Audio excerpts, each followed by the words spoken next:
کیا رات سوتے ہوئے آپ کے ہاتھ سن ہو جاتے ہیں یا ہاتھوں میں کمزوری محسوس ہوتی ہے؟ اب شوگر کے طبی معائنے کی پہلی قسط کا تیسرا حصہ دیکھ رہے ہیں۔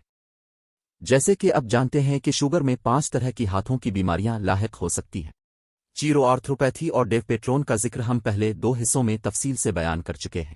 کارپل ٹنل سنڈروم، فولیکسر ٹینوسینوائٹس اور مسل واسٹنگ کا ذکر ابھی ہم دیکھیں گے۔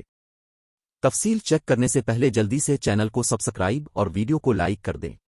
طبی معائنے کے اس حصے میں ہم ابھی صرف کارپل ٹنل سنڈروم کی مکمل تفصیل اور علاج کے بارے میں جانیں گے۔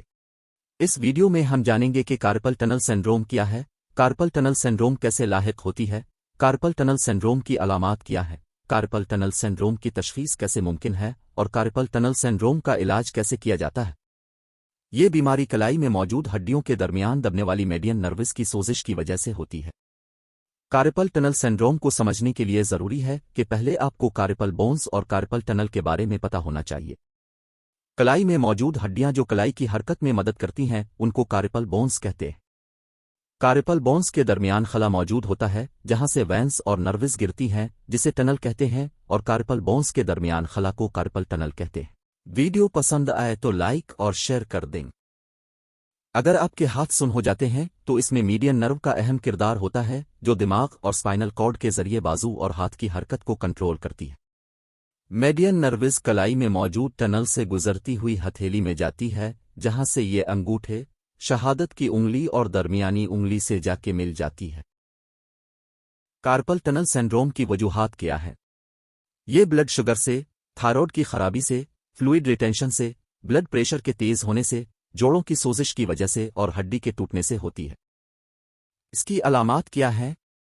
کسی چیز کو پکڑتے ہوئے ہاتھوں میں کمزوری کا احساس ہونا، ایک یا دونوں ہاتھوں میں درد یا سن ہونے کا احساس ہونا، انگلیوں کے پوروں میں سوئیں چبھنے کا احساس ہونا، انگلیوں میں درد کی وجہ سے سوزش ہو جانا، انگلیوں، انگوٹھا، شہادت اور درمیانی انگلی میں جلن یا جھنجھناہٹ کا احساس ہونا، اور رات سوتے ہوئے ہاتھوں کے سن ہو جانے کا احساس شامل ہے۔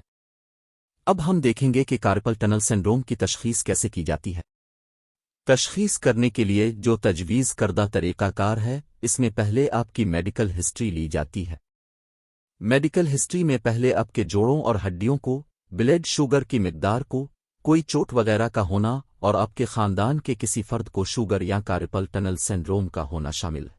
میڈیکل ہسٹری کے بعد آپ کا طبی معائنہ کیا جاتا ہے۔ سب سے پہلے آپ سے زور لگوا کر ہاتھوں کی طاقت کو چیک کیا جاتا ہے، پھر کلائی، کندھوں اور گردن میں سوزش چیک کی جاتی ہے یا پریشر سے درد کے احساس کو محسوس کرایا جاتا ہے۔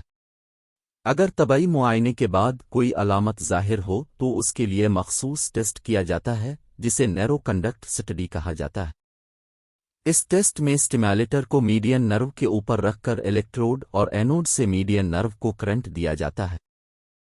کرنٹ دینے کے بعد ایکٹیو الیکٹروڈ جو کہ نزدیکی حرکت کو اور ریفرل الیکٹروڈ جو کہ ایکٹیو الیکٹروڈ سے دور کی حرکت کو ظاہر کرتا ہے۔ اس کے علاج کے لیے ضروری ہے کہ آپ کی عمر معلوم ہو، آپ کی صحت اور میڈیکل ہسٹری واضح ہو، آپ کی کلائی کتنی بری حالت میں ہے، اور جو دوائی آپ کو دی جائے گی کیا آپ کی صحت کے مطابق ٹھیک بھی ہے کہ نہیں، آپ کی بیماری کتنی بری حالت میں ہے اور آپ کی اپنی بیماری سے متعلق کیا رائے ہے۔ اس کے علاج کے لیے مؤثر طریقہ جسے سلنٹنگ کہتے ہیں کیا جاتا ہے، جس میں کلائی کے گرد پٹی لپیٹ دی جاتی ہے تاکہ کلائی میں کوئی حرکت ممکن نہ رہے، اور حرکت نہ ہونے کی وجہ سے میڈین نرو پر پریشر بھی کم آتا ہے۔ دوسرا مؤثر طریقہ سوزش کم کرنے والی ادویات ہیں۔ سوزش کم کرنے والی ادویات میں سب سے زیادہ استعمال کیا جانے والا طریقہ جو کہ ڈائریکٹ کارپل ٹنل کی جگہ پر انجیکشن لگانا ہے۔ تیسرا طریقہ جو کہ سرجری ہے، یہ زیادہ تر ان لوگوں میں کی جاتی ہے جن کے ہاتھ بہت زیادہ سن رہتے ہیں۔ چوتھا طریقہ جو کہ ورزش کا ہے، جس میں نہ تو آپ کو دوائی کھانی پڑے گی اور نہ مہنگی سرجری، آپ گھر میں رہتے ہوئے اسے کر سکتے ہیں۔ ہم آپ کو ایکسرسائز کرنے کا طریقہ بتاتے ہیں جس میں ہاتھوں سے زور لگانا، کلائی کو نیچے کی طرف موڑنا، بال کو دبانا، ہاتھ دائیں اور بائیں ہلانا، کلائی کو نیچے موڑنا، کلائی کو الٹا موڑنا، ہاتھوں کو ہلانا، انگلیوں کو جھکانا، گیند پکڑ کر کلائی اوپر نیچے کرنا، کلائی سے گیند پکڑ کر ٹیبل پر سیدھے گھمانا شامل ہے۔ ہم جلد ہی فلیکسر ٹینوسائنوائٹس پر مشتمل اپنی اگلی تفصیلی ویڈیو نشر کریں گے۔ آپ کمنٹ کر کے اپنی رائے کا اظہار کر سکتے ہیں۔ اگر ابھی تک آپ نے ہمارے چینل کو سبسکرائب نہیں کیا تو جلدی سے چینل کو سبسکرائب، لائک اور شیئر کریں۔